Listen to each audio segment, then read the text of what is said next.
Welcome to the Liberace Mansion. Welcome to Under the Vegas Sun, looking at the people, the events, and the news surrounding Las Vegas and the entire Vegas Valley. Hello, I'm Steve Schorr. We are live from the Liberace Mansion. Actually, we're live from this facility, this wonderful place called the Moroccan Room. This was a very special place. It was the solarium that Liberace built on the second floor of his mansion in Las Vegas, where he could have these wonderful parties for his entertainment friends. All the people that he knew on the Las Vegas Strip and all those shows, this is where they came after their shows to have fun, enjoyment, sing, dance, and it all. It was his Moroccan Room, and it changed somewhat for Las Vegas. Today, Las Vegas is changing. Today, entertainment is not just those hotels, not just the shows. It is now sports. At the center of it all are the Vegas Golden Knights. In a moment, you'll meet the man who is president of that great hockey team. You'll find out more about the team and its relation to this town in just a few seconds. Stay with us. Hello, this is Keith Evans at the Lion Habitat Ranch. We'd like you to come out and visit our ranch. There's 38 lions, a giraffe that paints, ostriches, emus, and birds. We do school tours, general admission, Friday, Saturday, Sunday, Monday, and behind-the-scenes tours every day of the week. Besides coming in as general admission, you can also pay extra to help our animals, and you can feed the giraffe. You can feed one of the lions, or you can have Ozzy paint a custom canvas for you. You can also buy Ozzy paintings in the gift shop. While we do our demonstrations at 12 and 2 of Ozzy painting, all those canvases are available for purchase. In addition to everything you can do here in person, you can find us on the website, lionhabitatranch.org, where you can make your reservations online or buy your paintings online. Thank you very much. Please come. Whatever you thought about Las Vegas, whatever you thought about Las Vegas and what it was all about, has been changing of late. So many times people think about Las Vegas for the great hotels and casinos, the wonderful restaurants, the great entertainment all up and down the Strip. That has changed. So many people, not only in Las Vegas, but around the country, now look at Las Vegas for its sports. Amazingly so, it's sports. And leading the way, leading the charge, so to speak, are the Vegas Golden Knights, the amazing National Hockey League team that now calls Las Vegas home. And the man who helps put it all together is the president of the Vegas Golden Knights, Kerry Bubolz. Kerry, welcome to our program. Steve, thanks for having me. We're excited to be here. I am. Okay, I'm going to start with the question that I am dying to hear your answer. Okay. When you came here from Cleveland, right? When you came here with the idea of we're going to create a hockey team, did you ever think that it would be where it is today? I mean, come on, there isn't a sportscast around the country that doesn't say Vegas Golden Knights are more than anyone ever expected. What did you think? Well, I knew that we were going to have success in the areas that I was most comfortable with and most familiar with. Selling selling the tickets and the retail and the game presentation and all those things. But nobody, even the best experts in the world at the game of hockey, could have ever expected that through the expansion draft that we would be able to put the type of team on the ice that we've been able to put on, and for them to come together in a way that they've been able to come together on the ice and then ultimately have the success. As of the last count on games, we have 33 wins, which ties the all-time record. All-time record for an expansion team. For an expansion team, and of course we've got still a long way to go. We've got about 10 weeks left in the season, about 36 games, and so we're pretty proud of what's happened, but I give the coach a lot of credit. It's all about tomorrow's game. Let's stay focused on the next 2 points, and then at the end of the season, we can kind of reflect on what's happened. But they're all in, and they're going to go for it, and that's been a real special thing to be a part of. Okay, let me go back a little bit. When Oscar Goodman was mayor of Las Vegas, Oscar Goodman said at the time that his driving desire was to bring a major league sports team to Las Vegas. Right. Everybody said, come on, it's never going to happen, Oscar. It's never going to happen. Went through his first term, didn't happen. Second term of office, oh, we're going to bring a major league sports team. That's what he said all the time to people. I believed him, but there were a lot of people that said, Oscar, it's never going to happen, never going to happen. He ends his term. Carolyn Goodman, his wife, takes over. That's right. Says, we're going to have a major sports team in Las Vegas. Everybody said, never going to happen. It's not going to happen. All of a sudden, the word comes around. First rumors were, I think, in 2014. Mm-hmm. By November of 2014, Bill Foley's name, along with the Maloof's name, is being thrown around as potential for Las Vegas. To those who looked at Las Vegas and said, never going to happen, what was the difference? I mean, you talk to Bill all the time. What was the difference? Well, I think first and foremost, Bill had gone deep on the marketplace, and what he saw was a market that first of all already had a lot of inherent hockey knowledge and hockey fans. Obviously, there are a lot of transplants in Las Vegas from other Philadelphia Flyers. That's right. Okay. That's right. From other northern tier markets, whether it be the United States or from Canada. So he had already seen the data that spoke to some of those characteristics.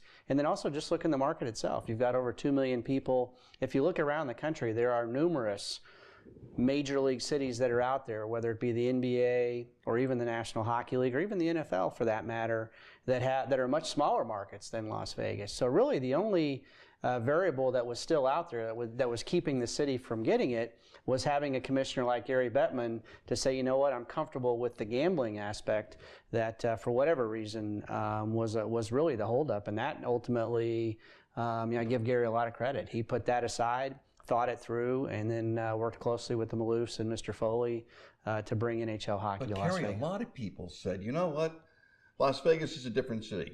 2 million people in Las Vegas, that would have been okay if it was wanting to bring in another show. But there was so much of a distraction in Las Vegas for people, for entertainment. You had every single hotel had a big show on the Strip. Right. You had a lot of other things that went on.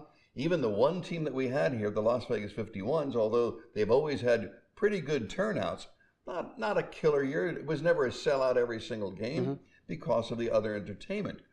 What changed it with the Vegas Golden Knights? I think more than anything, again, the city and the community was ready for Major League Sports. And they ultimately stepped up early on, long before we ever played a game this past fall. The market had already stepped forward. February of 2015. That's right. February, I know, because I was one of the first ones to put my name and it said, me too. Yep. February of 2015, the first chance for people to put down a deposit for a ticket came about. Within a very short period of time, 5,000 were sold, then 10,000. Right. Did that shock you? It did, and obviously I was following from afar through some of the sports trade magazines, but obviously kept a watchful eye on what was happening. And before you know it, it was 16,000. And then of course, at that point, it was difficult for the NHL. I think they kept kind of moving the bar back a little bit further, or I should say, moving it up. But ultimately, they had to say yes. And again, I think that's really where. To me, the reason it's here is because of the market. It stepped forward and said, this is important to us. We want it. There were a lot of people that I met that had never been to a National Hockey League game, never even been to a hockey game before, that said, you know what, I'm going to take a risk. I'm going to put my money down, and I'm going to be a part of something special and be a part of the first major professional sports team here. So it's just been incredible, but it really gets back to the marketplace. They stepped up. You and I have known each other since you first came into town, and we're so honored for you to be here. But you spent 13 years with the Cleveland Cavaliers. You became the president of business operations for the Cleveland Cavaliers. Coming to Las Vegas, it wasn't Cleveland.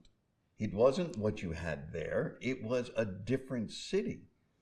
You had to have some trepidations, Kerry, about coming to this town and trying to then make this brand new team become successful. Yeah, the only trepidation I had was the fact that I had to move my kids from their home. And other than that, we were all in with both. Heck, I could make the case that why would you go to Cleveland versus Las Vegas? That's a good case to make. That's right. There isn't one thing about my experience in Cleveland that I would change, but there isn't one thing that would say that I would want to go back to that environment This has been fantastic. The people here, the business community, just everything about it has been so welcoming. And like I said, other than moving my kids and transitioning them, I couldn't have been more excited about this opportunity. And other than some of the people that I had great relationships back in Cleveland, I don't miss one thing about it. You and I had been texting back and forth just before the All-Star break. And there was a game that I attended, and I think I texted you and said these words, that I've never felt that much excitement in an arena for a hockey game since the days that I used to cover the Flyers, when Bobby Clark and the Broad Street Bullies were there. I felt in that arena, the T-Mobile Arena, great home for hockey, but I felt that same excitement in the crowd. It has built up almost to a fever pitch about how much they love this team. That's got to make you feel great. Well, and it does make me feel great, but it all starts on the ice. We have a group of players that are committed to this community, and they're working hard every single day. They came here with a chip on their shoulder. Nobody else wanted them. And so every single night they're out to prove not only to themselves, but to this community and even the National Hockey League that they're going to do their part to make this something special. And so it starts there, but ultimately the fans have followed. And you're right, the energy at T-Mobile is spectacular. I've been around to a lot of NHL games, and I can only compare the energy and excitement of our games to what I've seen at advanced levels of playoffs.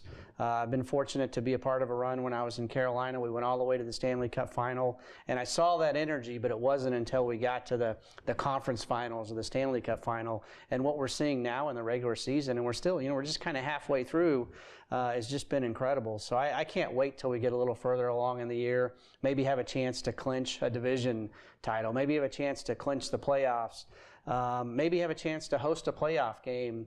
I think the roof might blow off the city. It's going to be spectacular. It's also a pretty good partnership. Jim Marin, a wonderful gentleman, friend of mine with MGM, who is the head of the corporation, said to me one time that having a team like the Vegas Golden Knights changes the entire atmosphere of what Las Vegas is about. Right. Yeah, no, absolutely. It's a common thread that knits the community together. Again, when you have a community that has as many people that are from somewhere else, this is something that can really connect it. And I think it's an important tool not only for the spirit of a community, but also as we think about how we move the community forward economically. Going back to 2007 when the recession hit, there was a lot of efforts to diversify the economy. Let's be less about gaming and more about all of these other things. And so Vegas will always be the entertainment capital of the world, but I really believe through sports, and we're a big part of that, we can start to diversify and really be the sports and entertainment capital of the world. The Raiders are going to be here in a few years. I want to talk about that. Don't go past it. Okay, but I want to take a break for a couple seconds. When I come back, I want to talk about the Raiders. I want to talk about the WNBA. Yes. Potential for the NBA. Right. Potential for a lot more. So we're going to take a break. When we come back, I'm telling you, this is a changing town. We'll be right back. Stay with us.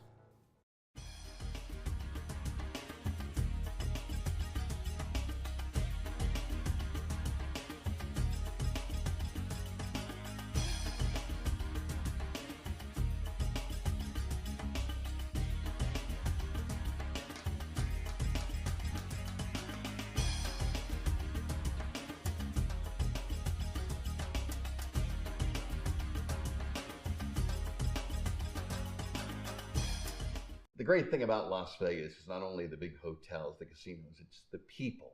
What we're finding out more and more, it's the people like those who play for the Vegas Golden Knights that make that massive difference. Once again, our very special guest is the president of the Golden Knights, Kerry Bubolz. Welcome back to our program. Okay, Kerry, let me first talk about something.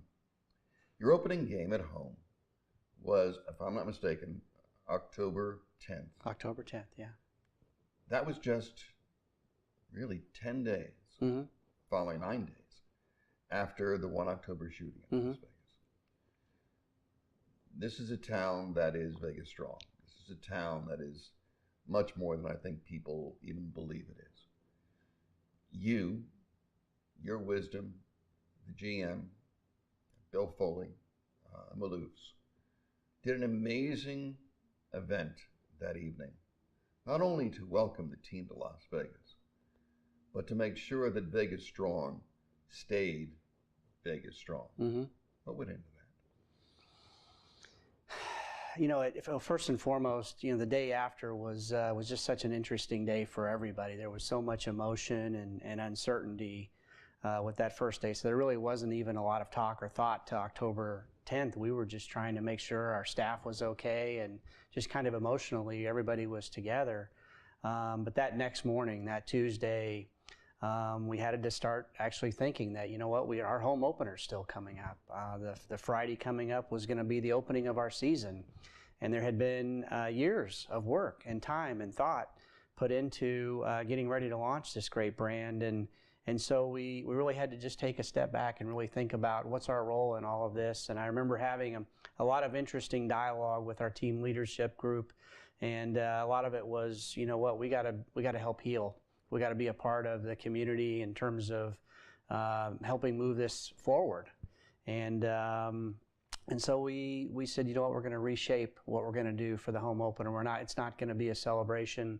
What we're going to do is we're going to recognize all of those, not only the people that were killed as part of the tragedy, all of the first responders, all of the people that were injured, but everybody else that in some form or fashion was connected to that. You couldn't not be a part of this community and not know someone that was affected by it.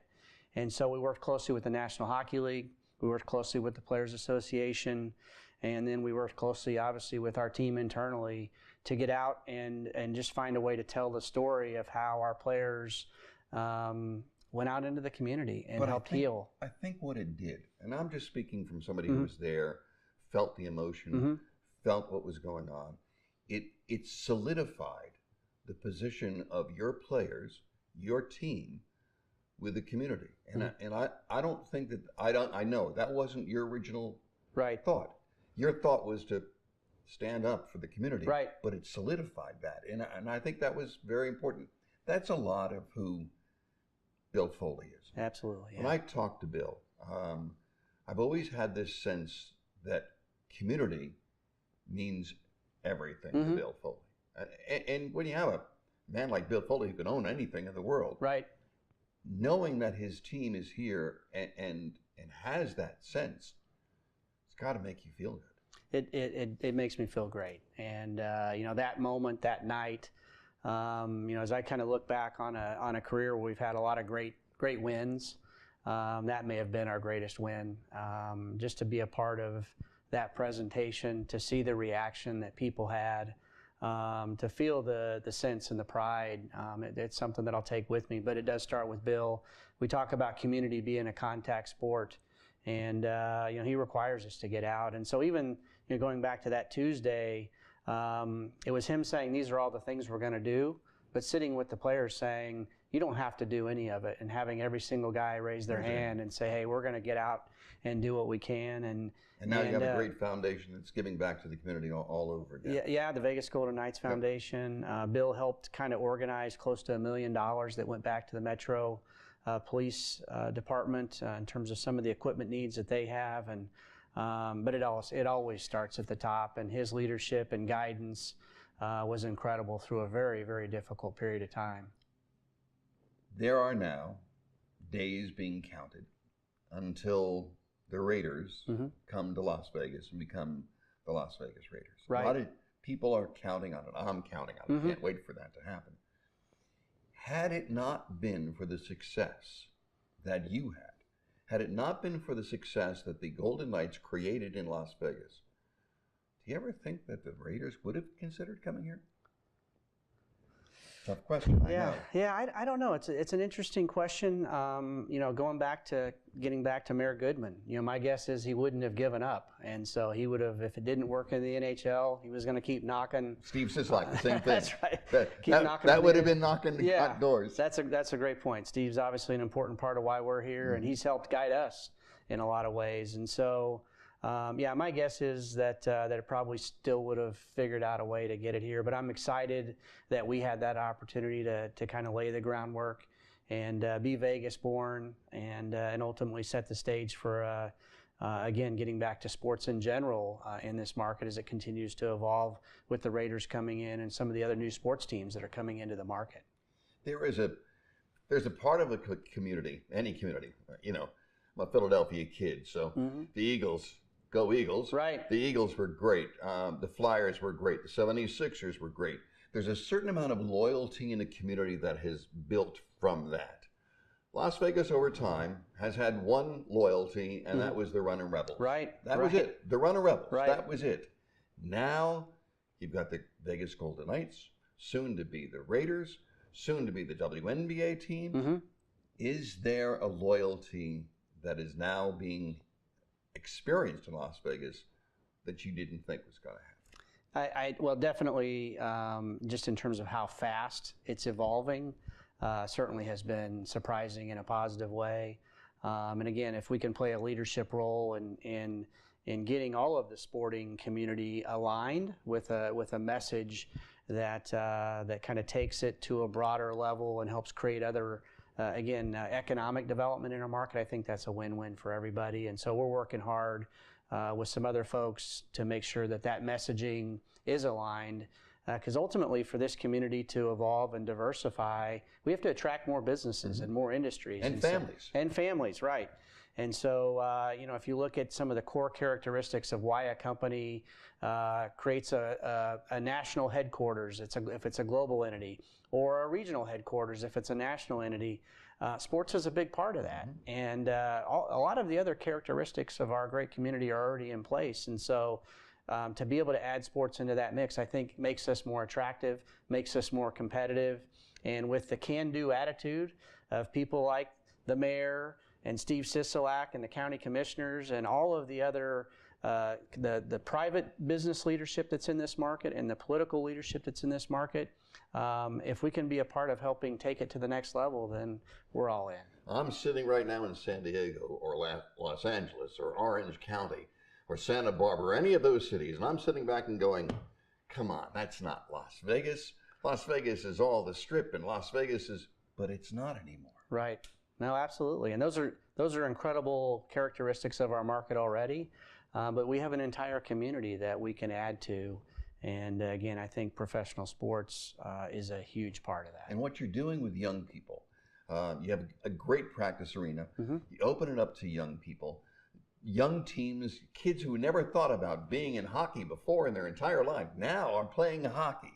I know a little guy who is 6 years old, who is a fanatic, wants to be one day now a goalie. That's all he wants to do is be a goalie one day. That's awesome. It is changing the paradigm in this community. Yeah, no, it's special. And, sports in general teaches great things about discipline and teamwork. I think hockey is one that also has other characteristics that are inherent to it that are important.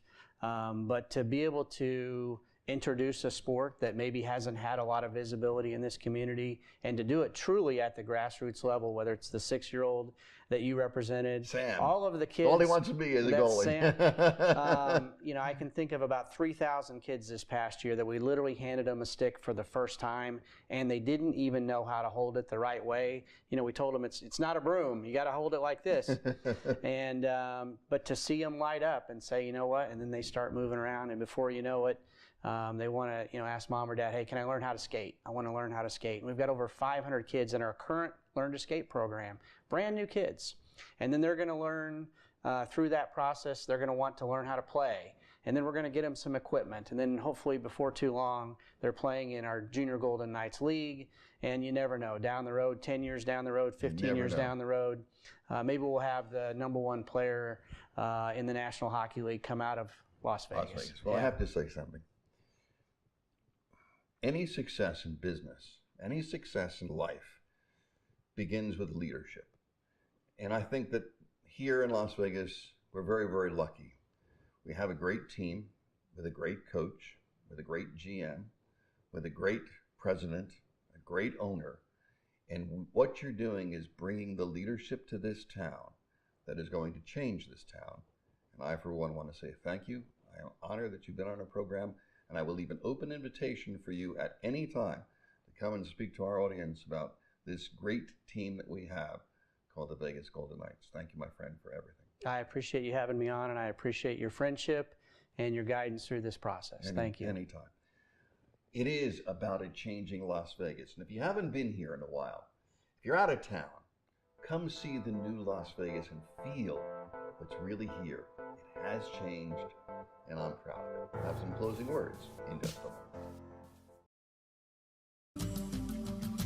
Hi, I'm Visha Calderon, an immigration attorney. Migrating to the United States legally can be tricky and costly. My firm offers fast, professional, and cost-efficient service for you and your family. Hi, I'm Frankie Shinta, downtown's king of entertainment. You're watching Under the Vegas Sun with Steve Schorr. Vegas Golden Knights, an amazing team. I'm telling you, an amazing team. None of us who have been here for a long period of time would have ever thought a hockey team, a National Hockey League team, would ever be what it is today. And as I have been saying, it has changed this community. It has changed the way people think about Las Vegas. You know, this is a great city and this is a great town. And this, of course, is the wonderful mansion of Liberace. Hopefully you get a chance to enjoy it, see it more, and find out all the different things about this amazing man. I'm Steve Schorr. Until the next time, be safe and enjoy life under the Vegas sun.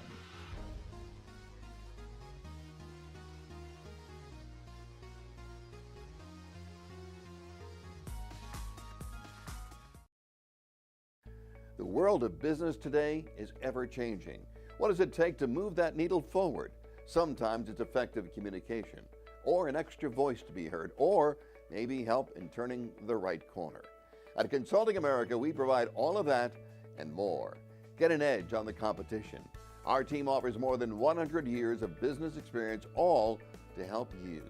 For more information, go to consultingamericanow.com or call us at 702-385-5739. Consulting America, developing innovative strategies today.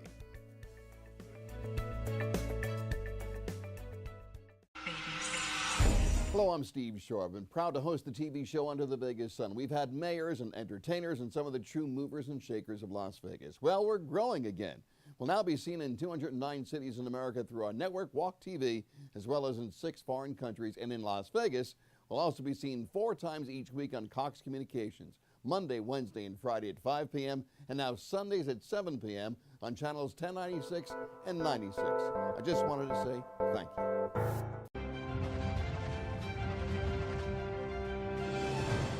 This has been a presentation of VATV.